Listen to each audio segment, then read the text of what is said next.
नमस्कार, मैं हूं श्वेता झा और आप देख रहे हैं आज तक। इस वक्त की बड़ी खबर आपको बता दें, जम्मू कश्मीर से आ रही है, जहां पर पारमपुरा में 2 लश्कर आतंकियों को ढेर कर दिया गया है। तो ये जो आतंकी थे, कल से मुठभेड़ यहां पर चल रही है और पारमपुरा इलाके में, श्रीनगर में आपको बता दें कि यहां पर पारमपुरा इलाके में इनपुट्स थे कि ये आतंकी एक घर में छिपे हुए हैं। जब शाम को वहां से गोलीबारी शुरू हुई, क्योंकि सुरक्षा बल जब यहां पर पहुंचे पूरे इलाके को घेर लिया और यहां पर जब वो पहुंचे तो घर से गोलीबारी शुरू हुई। जैसे ही गोलीबारी शुरू हुई, बस सुरक्षा बलों ने अपनी तरफ से भी फायरिंग शुरू कर दी और ये मुठभेड़ कल से ही चल रही थी, जिसमें आज बड़ी कामयाबी मिली है। और इस बीच आपको हम बता दें कि 2 लश्कर आतंकियों को ढेर कर दिया है सुरक्षा बलों ने। तो बड़ी कामयाबी मिली है। श्रीनगर के पारमपुरा में आतंकियों से एनकाउंटर में दोनों आतंकियों को ढेर कर दिया है। बताया जा रहा है पाकिस्तान के ये आतंकी थे, पाकिस्तान से आए हुए थे और लश्कर के ये आतंकी थे। इनके पास से 2 AK-47 भी बरामद की गई है। आपको बता दें, लश्कर कमांडर अबरार को जब पुलिस वालों ने पकड़ा, उसके बाद उनकी ही निशानदेही पर इनके बारे में सूचना मिली और इन सबको सुरक्षा बलों ने ढेर कर दिया। तो देखिए, लगातार जो घटनाएं घट रही है श्रीनगर पारमपुरा में, देखिए जो आपको हम बता रहे हैं आज की घटना। आज 2 आतंकियों को ढेर कर दिया है सुरक्षा बलों ने। SPO समेत पूरे परिवार को किस तरह से आतंकियों ने मारा था, ये हमने आपको दिखाया था। कल की ये खबर है जिसमें पूरे परिवार को आतंकी घर में घुसे, अंधाधुंध फायरिंग की और इसमें SPO, उनकी पत्नी और उनकी बेटी की मौत हो गई। SPO शहीद हो गए। जबकि 27 तारीख को आपको बता दें, जो ड्रोन हमला हुआ था, अभी भी उसकी जांच जारी है। बताया जा रहा है कि ड्रोन से यहाँ पर हमला किया गया था और अभी भी NIA जो है इसकी जांच कर रही है। बताया जा रहा है कि इस पूरे मामले में कहीं ना कहीं सरकार से जिस तरह से बातचीत शुरू हुई है, जम्मू कश्मीर के नेताओं की, अलगाववादी जो हैं उनसे भी जो बातचीत चल रही है और एक सकारात्मक माहौल में बात करने की जो कोशिश की जा रही है, कहीं ना कहीं इस बीच आतंकी बौखलाए हुए हैं और उनकी ये बौखलाहट है जिसकी वजह से इस तरह की घटनाएं हो रही है। आपको बता दें कि जम्मू में 2 दिन के भीतर जिस तरह से पहले एयरफोर्स स्टेशन पर हमला हुआ और फिर मिलिट्री बेस को निशाना बनाने की कोशिश हुई, उसने सुरक्षा एजेंसियों की नींद उड़ा दी है। इसकी बड़ी वजह भी है, भारत में भले ही पहली बार ड्रोन से हमला हुआ हो, लेकिन दुनिया भर के आतंकवादी संगठन ड्रोन से खतरनाक हमलों को अंजाम दे चुके हैं। बगदादी ने तो ड्रोन अटैक से अमेरिका तक को हिला दिया था।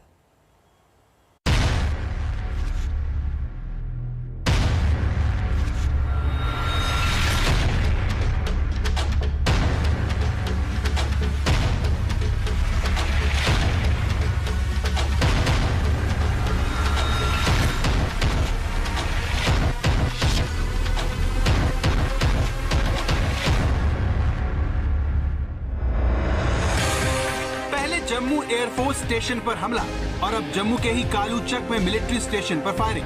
भारत में ड्रोन के बढ़ते खतरे को महसूस किया जा रहा है। जिस तरह से कालू चक में हमला करने आए 2 ड्रोन रात के अंधेरे में गायब हो गए, उससे सवाल उठता है कि भारत इस मुसीबत के लिए कितना तैयार है। क्योंकि भारत भले ही इस चुनौती का सामना कर रहा हो, दुनिया भर में ड्रोन तबाही का दूसरा नाम बन चुके हैं।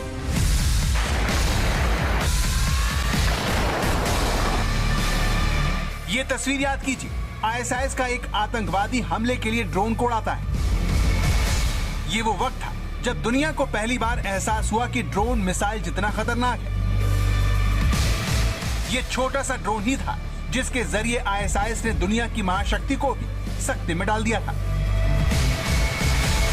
मोसुल की जंग में ISIS ने 300 से भी ज्यादा ड्रोन का एक दिन में इस्तेमाल किया और अमेरिकी सेना को भौचक्का कर दिया।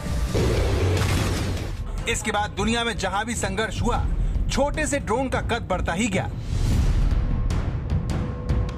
अजरबैजान और आर्मीनिया की लड़ाई ने तो दिखा दिया कि अकेला ड्रोन जंग का रुख तक बदल सकता है।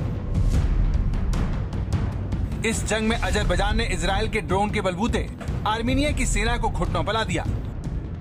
तो सवाल है, क्या ISIS और अलकायदा की तरह पाकिस्तानी आतंकवादी संगठन भी ड्रोन से भारत पर वार करने वाले हैं? ये सवाल इसलिए गंभीर है क्योंकि ड्रोन को पकड़ना अगर असंभव नहीं है तो मुश्किल जरूर है। आमतौर पर ड्रोन 300 से 500 फीट की ऊंचाई पर उड़ते हैं, इसीलिए रडार से उन्हें पकड़ना मुश्किल होता है। विशेषज्ञ भी मानते हैं कि हथियारबंद ड्रोन भारत के लिए आने वाले समय की सबसे बड़ी समस्या साबित होंगे। ऐसा क्यों कहा जा रहा है, इसे समझने के लिए इराक की राजधानी बगदाद चली, जहां अमेरिका ने कासिम सुलेमानी को पिछले साल जनवरी में ड्रोन से ही ढेर किया था। कासिम सुलेमानी की हैसियत ईरान में वहां के धर्मगुरु के बाद की थी, जो अमेरिका के लिए सिरदर्द बन गए थे। सोचिए, अमेरिका ने अपने सबसे बड़े दुश्मन को मार गिराने के लिए किसी मिसाइल और लड़ाकू विमान का इस्तेमाल नहीं किया, बल्कि उसने कासिम सुलेमानी की कार को एक ड्रोन से ही आग के शोलों में तब्दील कर दिया था। जम्मू में ड्रोन हमले को विशेषज्ञ आने वाले खतरे से जोड़ रहे हैं, क्योंकि आतंकवादियों को एक ऐसा हथियार मिल गया है जो दूसरे हमलों की तुलना में सस्ता है। ड्रोन से हमला करने में आतंकवादियों के पकड़े जाने या मारे जाने का खतरा भी नहीं है, और सबसे बड़ी बात, आतंकवादियों को LOC या फिर इंटरनेशनल बॉर्डर क्रॉस करने की भी जरूरत नहीं है। वो पाकिस्तान में रहकर भारत को बड़ा जख्म दे सकते हैं। हम देखें तो ये मोटे तौर पे दो ही किस्म के होते हैं, एक फिक्स्ड विंग ड्रोन और दूसरा मल्टी रोटर ड्रोन। और आज के आधुनिक युद्ध में ड्रोन्स का बहुत ज्यादा इस्तेमाल हो रहा है, और फ्यूचर वॉर्स में भी ड्रोन्स का बहुत इस्तेमाल किया जाएगा। अगर हम लोग हिरॉन ड्रोन की भी बात करें, जो इजराइल मैन्युफैक्चर्ड है, उसका medium altitude long endurance drone है, high altitude long endurance drone है, ये 35,000 फुट तक भी उड़ सकते हैं और 52 घंटे हवा में रह सकते हैं। और इन सब चीजों का जो इस्तेमाल होता है, इनको हम लोग कहते हैं अनमैन्ड एरियल व्हीकल, जिसमें आदमी को उसको फिजिकली उसको उड़ाना नहीं पड़ता है, एग्जॉशन नहीं होता है। दुनिया में ड्रोन की तकनीक में इजराइल के अलावा चीन और टर्की जैसे देश काफी आगे हैं। इजराइल से तो पाकिस्तान को ड्रोन मिलने से रहे, लेकिन चीन और टर्की जैसे देश खुलेआम पाकिस्तान को ड्रोन की सप्लाई कर रहे हैं। एक अमेरिकी रिपोर्ट के मुताबिक साल 2011 से साल 2019 के बीच 18 देशों ने चीन से ड्रोन खरीदे। एक अनुमान के मुताबिक साल 2018 में दुनिया का ड्रोन मार्केट 87,000 करोड़ रुपए का था, जो साल 2025 तक बढ़कर 1,90,000 करोड़ रुपए का हो जाएगा।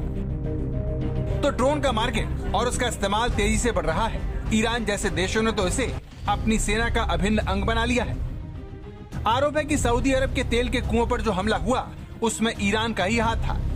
ईरान लगातार ड्रोन पर काम कर रहा है। उसका दावा है कि उसने 7,000 किलोमीटर तक हमला करने में सक्षम ड्रोन बना लिया है।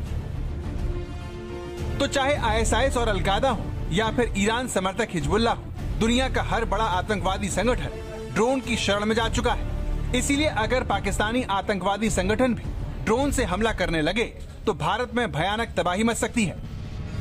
अब सवाल यह है कि इस छोटे लेकिन खतरनाक हथियार का इलाज क्या है? क्या जिस हथियार ने इराक, सीरिया से लेकर अफगानिस्तान तक में तबाही मचाई हो, क्या उससे निपटने के लिए भारत पूरी तरह से तैयार है? पाकिस्तान के खिलाफ ड्रोन से इस्तेमाल कर रहे हैं, कभी ड्रग्स को ड्रॉप करने के लिए, कभी असले को, आर्म्स और एमुनेशन को।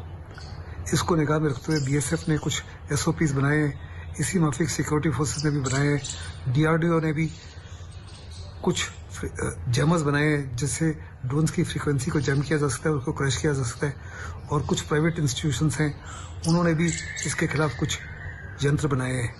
सीमा पर सख्ती के बाद पाकिस्तान के पास ड्रोन से हमला करने के अलावा कोई चारा नहीं बचा है। Chief of defence staff general Bipin Rawat भी पाकिस्तान की ड्रोन वाली साजिश का जिक्र आज तक से खास बातचीत में कर चुके हैं। ऐसे में उम्मीद की जानी चाहिए कि भारतीय सेना ऐसे हमलों को रोकने के लिए रणनीति बनाने में जुट गई होगी।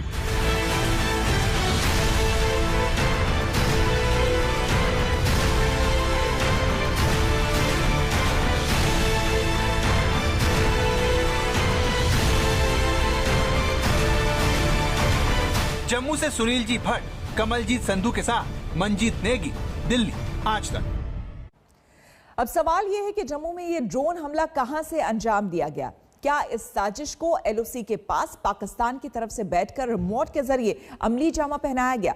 लेकिन जम्मू LOC से दूर है। ऐसे में सवाल उठता है कि क्या ये ड्रोन भारतीय सीमा के अंदर से उड़ाए गए?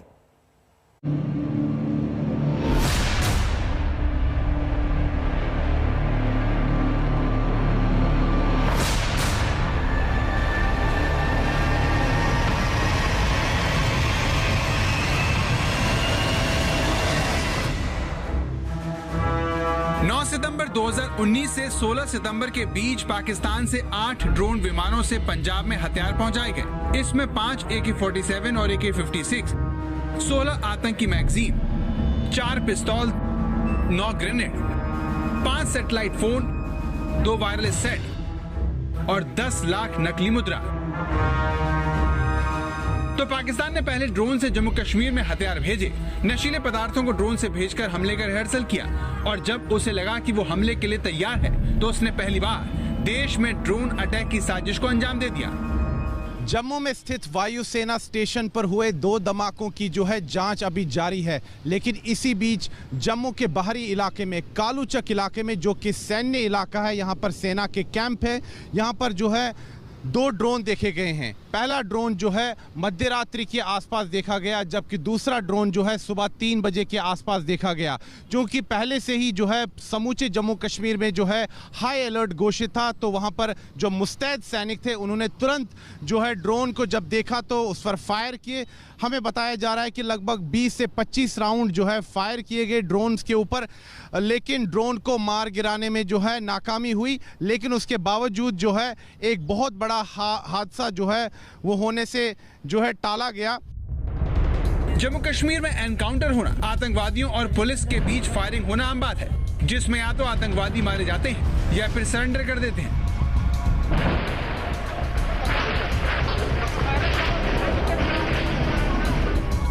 देश में पहली बार ड्रोन हमला इंटरनेशनल बॉर्डर से सिर्फ 14 किलोमीटर दूर पर हुआ, लेकिन सेना के ठिकाने पर हमले की कोशिश ने खुफिया एजेंसियों को भी चौंका दिया। इस समय मैं मौजूद हूं कालूचक रत्नूचक इलाके में ही। ये जो समूचा इलाका है ये सैन्य इलाका है। यहाँ पर भी आप देख सकते हैं ये सेना के कैंप है, सड़क के इस किनारे भी और सड़क के दूसरी किनारे भी। ये जो सड़क है ये जम्मू पठानकोट राजमार्ग है। राजमार्ग के सटीक ही जो है सेना के कैंप है, दोनों तरफ से, इस तरफ से भी और दूसरी तरफ से भी। ये कालूचक रत्नूचक जो है मिलिट्री इलाका है। चूंकि पहले से ही जम्मू कश्मीर में जो है हाई अलर्ट घोषित था एयरफोर्स पर धमाकों के बाद, एयरफोर्स स्टेशन पर धमाकों के बाद, तो इसीलिए जो मुस्तैद सैनिक थे उन्होंने तुरंत जब ड्रोन्स को देखा तो उस पर फायर किया। लेकिन चूंकि अंधेरा था तो ड्रोन को मार तो नहीं गिराया गया, लेकिन ड्रोन वहां से फिर दिखाई नहीं दिए। उसके बाद गहन तलाशी अभियान जो है वो शुरू हुआ। अभी भी जो है तलाशी अभियान जारी है रत्नूचक मिलिट्री एरिया में भी और कालूचक मिलिट्री एरिया में भी, लेकिन फिलहाल ड्रोन के कोई अवशेष नहीं मिले हैं। तो इससे लगता है कि ड्रोन को मारा नहीं गया है, मार गिराने में असफल रहे सुरक्षा बल। आमतौर पर ड्रोन की रेंज 5 से 100 किलोमीटर के बीच होती है। ड्रोन की रेंज उसमें भरे गए विस्फोटक पर निर्भर करती है, लेकिन अभी तक ये साफ नहीं हो सका है कि हमला पाकिस्तान से हुआ या फिर इसे भारत के अंदर से ही अंजाम दिया गया। क्या ये जम्मू के आसपास इलाकों से ऑपरेट हो रहे थे या अंतर्राष्ट्रीय सीमा से भेजे गए थे? चूंकि अंतर्राष्ट्रीय सीमा की दूरी जो है 30 से 35 किलोमीटर है सड़क मार्ग से और वायु मार्ग से लगभग 15 किलोमीटर है, तो इतनी दूर तक ड्रोन आना जो है सुरक्षा विशेषज्ञों के अनुसार काफ़ी कठिन है। लेकिन फिर भी सभी पहलुओं पर जांच जारी है। छोटे ड्रोन को घर की बालकनी से भी उड़ाया जा सकता है। अगर ड्रोन कम दूरी का है तो उसे पकड़ना और भी मुश्किल होता है, क्योंकि सुरक्षा बलों के पास उसे खत्म करने के लिए कम वक्त मिलता है। सवाल ये है कि क्या जम्मू में भी ऐसा ही हुआ? हमारी जो रडार्स हैं वो बड़े ड्रोन को तो आसानी से डिटेक्ट करके न्यूट्रलाइज कर सकते हैं, लेकिन ये छोटे जो कॉप्टर हैं, क्वाडकॉप्टर हैं, इनको डिटेक्ट करना बड़ा मुश्किल है और इनको न्यूट्रलाइज करना काफी ज्यादा मुश्किल है। एक्सपर्ट का भी मानना है कि जिस तरीके से इस ड्रोन हमले को अंजाम दिया गया है और बाकायदा एयरफोर्स को निशाना बनाने की कोशिश हुई है, उसे देखते हुए हो न हो इसके पीछे पाकिस्तान का ही हाथ है। आज तक को भी एक्सक्लूसिव जानकारी मिली है कि इस ड्रोन हमले की साजिश पाकिस्तानी कब्जे वाले कश्मीर में रची गई। ड्रोन के जरिए हमला करने को लेकर के पाकिस्तान ने ऑपरेशन परिंदा के तहत एक बड़ी मीटिंग पाक अधिकृत कश्मीर में की, जिसमें लश्कर का जोनल कमांडर सैफुल्ला साजिद जट और हिजबुल मुजाहिदीन का सरगना सैयद सलाउद्दीन मौजूद था। इस बैठक में ये तय किया गया कि अब सिक्योरिटी इंस्टॉलेशंस पर हमला करने के लिए छोटे छोटे ड्रोन का इस्तेमाल किया जाए। खुफिया सूत्रों ने आज तक को ये जानकारी दी है कि इस तरीके की बैठक पाकिस्तान के पाक अधिकृत कश्मीर में की गई, जहां पर इस तरीके से प्लानिंग की गई और प्लानिंग करने के बाद ये हमला बताया जा रहा है। पाकिस्तान के लिए ड्रोन अटैक हर तरह से मुफीद है, क्योंकि इस तरह के हमले में उसे ना तो आतंकवादियों के मारे जाने का डर होगा और न ही पकड़े जाने पर बेनकाब होने का खौफ। इसीलिए आने वाले दिनों में भारत को इस छोटे लेकिन बहुत खतरनाक हथियार से सतर्क रहना होगा। जम्मू से सुनील जी भट्ट, कमलजीत संधू के साथ जितेंद्र बहादुर सिंह, दिल्ली, आज तक। हमारे लिए वक्त हो गया है एक छोटे से ब्रेक का। बने रहे हमारे साथ, देखते रहिए आज तक।